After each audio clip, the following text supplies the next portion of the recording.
Alright, what is going on, guys? UFC Fight Night Perth. Ulberg versus Reyes. I almost forgot who the main event was. Has just ended. And this is going to be my most fights reaction. I didn't watch the first, was it 3 fights? I'm pretty sure. 1, 2, I didn't watch these first 3 fights. I started on Colby Thickness versus Joseas Musasa. I just want to say, I'm just getting over a sickness. That's why I didn't make a video. I haven't been making videos for the past week or week and a half, however long it's been. So if I still sound a little funny, it's because I'm just coming off that sickness. I'm still all congested and whatnot. This fight, honestly, I didn't pay 100% attention because I didn't really give a shit about it. Most of this card, and next weekend's card, great card. I love the card. The UFC's been just giving us shit cards recently, and I just not been enjoying them, if I'm being 100% honest. But I didn't really care about this fight. Just upon glancing, I'm pretty sure, I know Thickness won. I thought it kind of being shocked when I heard that he won. For some reason, I was thinking Musasa won 29-28, but I'm probably completely wrong because I don't remember the scorecards for this fight, nor do I give a shit to go back and look. Moving up the card, this was actually a somewhat exciting fight.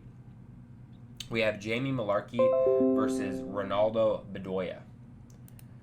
On my Tapology picks, I had Bedoya winning. I just can't pick Jamie Mullarkey to win fights. I know he's got that win over Michael Johnson, that's a solid win right there. But I don't trust him. It just seems like he's always getting mean KO'd. Newsflash for the main event. But I couldn't pick him. I thought he was going to go out there in the first round and get the KO over Jamie Mullarkey. He couldn't do that. Mullarkey essentially, for the first 2 rounds, put it on him. First round, was able to out-grapple him completely.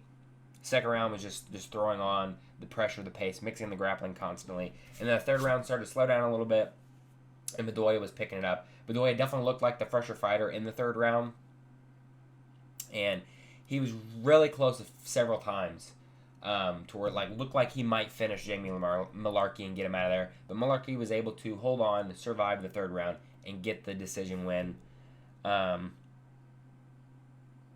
Yeah. Hey, I got the, let's see, I went 6-12 on my picks. I got the first pick wrong. Second one, since I didn't do an official prediction video, I got right first round KO. Then I got the next 1, 2, 3, 4 fights wrong. Moving up the card, I'll just go by it fight by fight. I got this fight wrong. We have Cam Roston versus Andre Petroski. Petroski gets KO'd in the first round. It was more a TKO. I have Petroski by decision. I thought he was going to use the grappling. They was going to go out there and use the grappling. I stepped away from my TV for 1 minute, so I didn't get to see the TKO live. I went back and saw it real quick. He didn't even try to implement the grappling at all. It's like, what is your strong suit? Grappling. What should you do? Grapple. What should you not do? Stand and strike.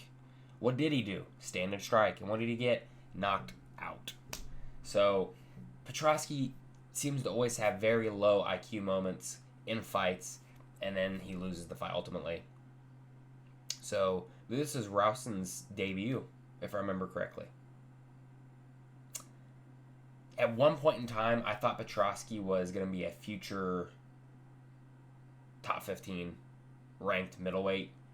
I think he's going to be like a fringe top 25 at best. At best. If not, they might cut him after this. I know he's still got a winning UFC record. I want to say he's probably he's had quite a bit of fights in the UFC.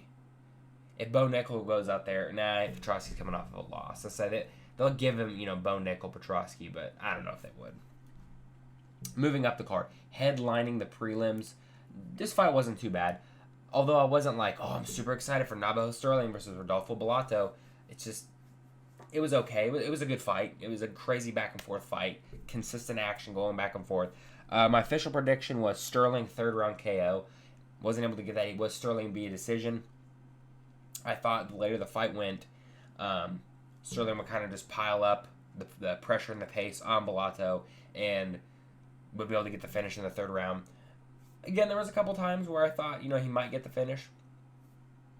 But this was essentially... Bellato did have his moments in the fight. This was essentially all Sterling all the time. Even in moments was able to out-grapple Bellato, which I was kind of surprised. I thought he'd be able to stuff the takedowns. I didn't think he'd be able to get the takedown of his own. He was able to, at least one. Both, especially Sterling, stung Bellato several times throughout the fight. And Bellato was able to sting Sterling as well. But the more effective, powerful shots on the side of Sterling gets it done for him over Rodolfo Bellato. What does this win mean? Not a whole lot, if I'm being honest. I'm pretty sure it's correct, but I saw a stat that Bellato's got a win, a loss, a draw, and a no contest in the UFC. I think he's had 4 fights in the UFC, and he's got one of each. So I don't think Bellato's bottom of the barrel at light heavyweight. I truly believe if him and Paul Craig fought again, I think he'd beat Paul Craig. But I still hold Sterling. I'm not quite sold on him yet. Let's leave it at that. Moving up the card, I didn't watch this fight. My official prediction was Nolan to get it done via decision. He got it done via first round. I believe it was a rear naked choke. I didn't go back and watch it. I'm not going to go back and watch it. The reason I picked Nolan to win this fight was due to his activity. I think Campbell's been out for a while, and Nolan has been active recently, more recently than Campbell, that is. So that's why I was with him. He's, used to being in the fight. He's used to going through the process, where Campbell has been out for a while, and that's why I went with Tom Nolan to get it done. Got my prediction wrong, the type though. I picked decision. Moving up the card. Got this pick wrong. Of course I did. Of course I got it wrong. Those strike stats are... Well, I don't know. I think the strike stats are wrong. We have Jake Matthews versus Neil Magny. Honestly, a decent fight. I call bullshit on those strike stats. Most of the time, the UFC is terrible with their strike stats. In my opinion, which this makes me want to look up the judges' scorecards. I'm going to do that now because I'm curious. But I had Jake Matthews via decision, and what does he do? He goes out there in a fight he should win. He's supposed to win this fight. He should win this fight. Goes out there and loses the fight. I had him up 2 rounds. Going to the third, I had Neil Magny down 2 rounds. Matthews, first round was close. And then towards the end, Matthews had him in the guillotine. I thought that gave Matthews the round. Second round, I thought was a clear Jake Matthews round, touching Neil Magny up quite a bit. Let's see if the judges had it. The judges agree. All 3 judges had both rounds 1 and 2 for Jake Matthews. And went out there in the third round. I called that out as I was watching it live. As soon as I saw... So Neil Magny got him down. Kind of went for the reach around. Picked him up, slammed him down. Was fishing that Darce. He's got them long-ass limbs. Fishing that Darce choke.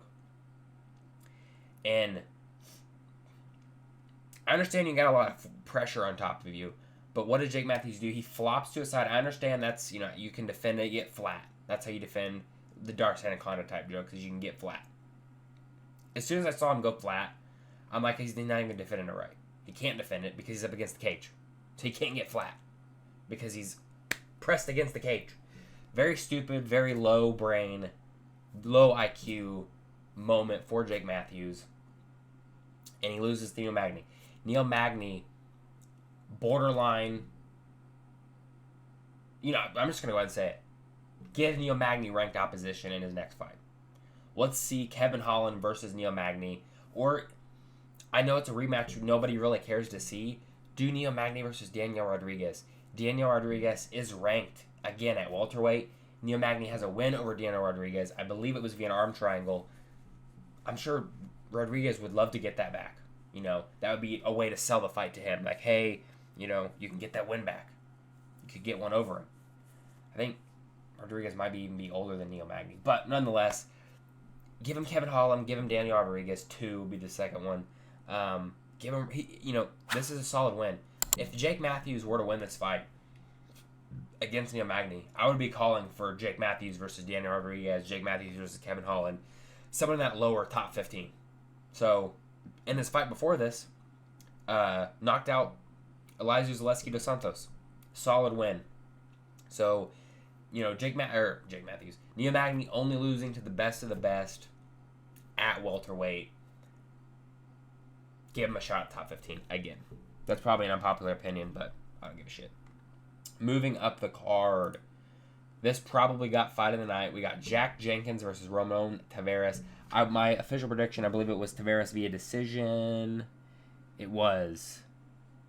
Jenkins via decision. And I got it correct. I would say this probably got fight of the night. It was probably the most exciting fight of the night. A lot of back and forth action. First round, Jenkins had Taveras hurt badly. Stunned him with a head kick. Had him wobbled. I really thought he was going to get him out of there in the first round. I was actually surprised when he didn't get him out of there. And then second round, I gave to Jenkins. Third round, I did give to Taveras. Even though I think one of the judges, let me look it up. Did one of the judges give the third round? Doesn't make any sense. The one judge that gave a round to Ramon Taveras was the second round. I thought the second round was very clear for Jack Jenkins. He was landing good shots on Ramon Taveras. I don't remember if he used the grappling or implemented the grappling at all in the second round, but I thought it was a very clear first 2 rounds for Jack Jenkins. And then the third round was for Taveras. But I guess not. What probably gave Jenkins that third round, I thought all the way up until the moment he got Ramon Taveras down, then got mount, and did some ground and pound. I didn't think it was like that much ground and pound. Then I think right at the end, Taveras was able to get back up. Then Jenkins kind of got him back down again and was just hammering away. So at the end of the round, it looked good. Jenkins was on top, landing good ground and pound. So I guess you could probably have like a minute 30 of control time plus damage. Yeah, I guess you could give him that round because although I think Ramon Taveras did do better on the feet before that last minute 30 seconds, I guess it probably the damage outweighs the damage that Jenkins did, outweigh the damage that Taveras did on the feet. So, nonetheless, I guess I could see a 30-27 for Jack Jenkins. Good fight, solid fight. Again, I don't rate Ramon Taveras highly at all. Like, this is almost a nothing win. It almost doesn't matter. Was it a fun, exciting fight? Yes. I agree it was a fun, exciting fight. I enjoyed watching it. But I don't rate him highly. Like, there's nothing else to say about it. Moving up the card, the co-main event. Again, this is the same with this. We have Jimmy Crute versus Ivan Ersland. I had Crute via decision. Got that wrong, obviously. Crute via first round rear naked choke. This was terrible. Crute landing leg kicks early. Ersland tagging Crute up on the feet. They get into some scrambly situations. Crute's consistently trying to take the back. Ersland's defending. Eventually, Crute, I can't remember how he got there, does get the back of Ersland, gets his hooks in, and gets one hand over. I don't know if he had a palm-to-palm grip or not, but it's just like cranking his neck up. Ersland. I will never understand how fighters do this. I train jiu-jitsu. I don't fight. I don't do MMA. I just do jiu-jitsu. When I'm getting choked in jiu-jitsu, I don't just sit there and just let them get the choke. I try to defend it. So many times, I see fighters that are in a fight that are getting paid thousands of dollars to do this. It's like, man, you can at least try to defend the choke and then tap if you can't get it. From my position, I think all Ersland needed to do was reach behind, because it's not like Crute didn't have his arms like fished behind and hidden and tucked away. It was just palm to palm, like right here. All Ersland had to do was reach behind with his left hand. I understand your neck's being cranked or torqued backwards. I understand that.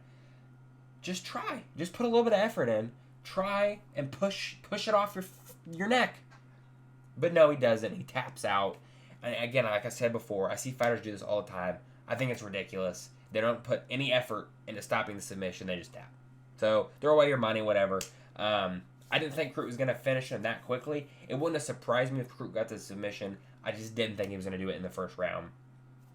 But hey, Jimmy Crute gets it done. He's on a 2-fight win streak now, and wants to fight in February in the Sydney card.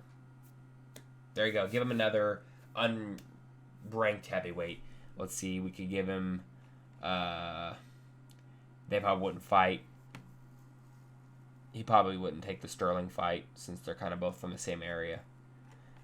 But who cares? Let's move up to the main event. Main event. My official prediction was Ulberg. I had him 3rd round KO.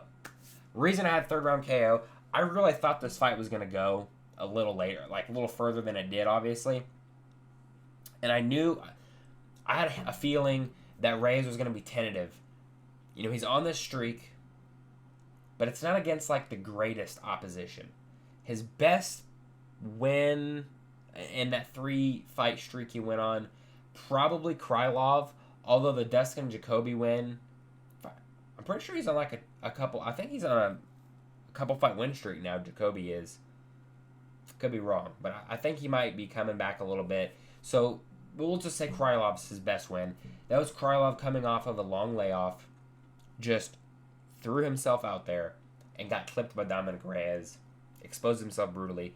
Reyes likes to counter-strike. Ulberg likes to counter-strike. And I really thought Reyes would be tentative, and he was. He was super tentative in this fight. He didn't want to go, and then Ulberg just went and found it. He found the off button on Reyes' chin. I really, truly wanted Dominic Reyes to win this fight. I really did. I'm not a fan of Carlos Ulberg. I'm just not a fan. Well, it was like 2-3 fights ago, something like that.